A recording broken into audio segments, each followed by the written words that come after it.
Hello world, traveling philosophers here. So we are where? Woo! Bucaro. Sorry, bugs.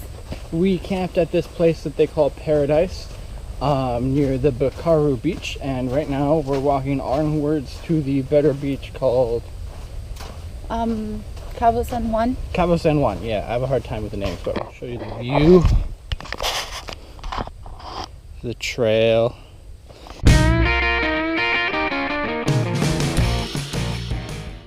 The first part of the trail, it's fairly easy. It's a little steep, but they have like stairs with railings and boardwalks, and it's not hard at all. But now it turns to the beach, so it can be rather warm if it's sunny. As beautiful as this first beach is, I guess you're not allowed to swim on it because there's red flags, and the red flags signify that the ocean current is way too strong and it's not advisable at all.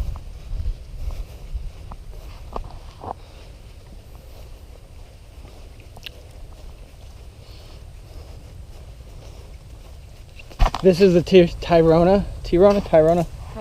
This is Tayrona National Park. We stayed at the first campsite called Paradise. For a hammock, it cost us 15,000 pesos. 15,000 pesos for a hammock.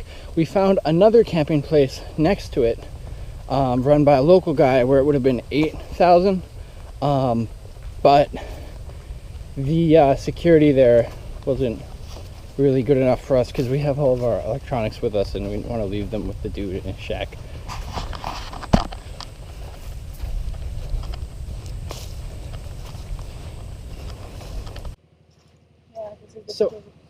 So right here is a place right next to the first campground called Paradise Campground or whatever. What's it called, Amor?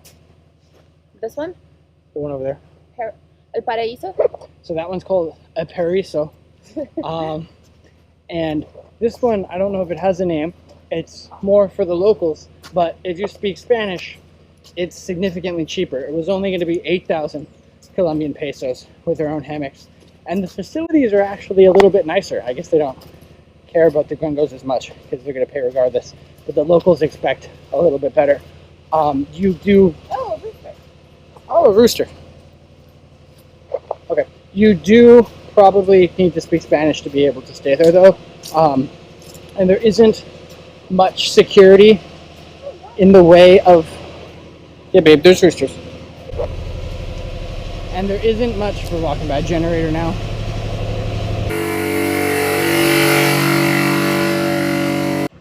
And there isn't much security in the way of protecting your personal belongings. The guy did nicely offer to have our stuff in his little shack that he lived in. And he told us about how he had lived there for 50 years, and it was a really cool story. But we were just a little sketched out by leaving all of our electronics in his bedroom. So we decided to keep going on to the next place with the better beaches anyway. But if you're not bringing valuables with you, I definitely say there would be the more local, less touristy experience. And it's a very short walk over here to like the gringo hangout area, and you're not getting ripped off. It's literally half as much. The first beach.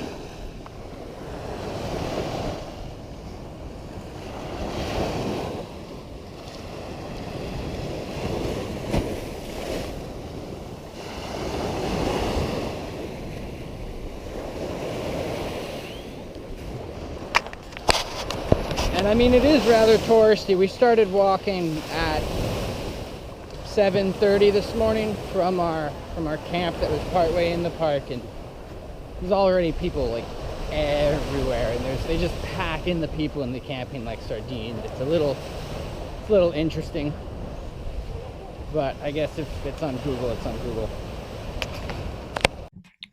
So it just started raining like crazy, and I figured I'll show you guys what it looks like here when it rains. It's pretty cool.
here is La Piscina, the pools.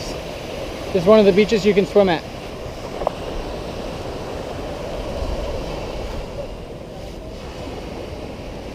Has some water.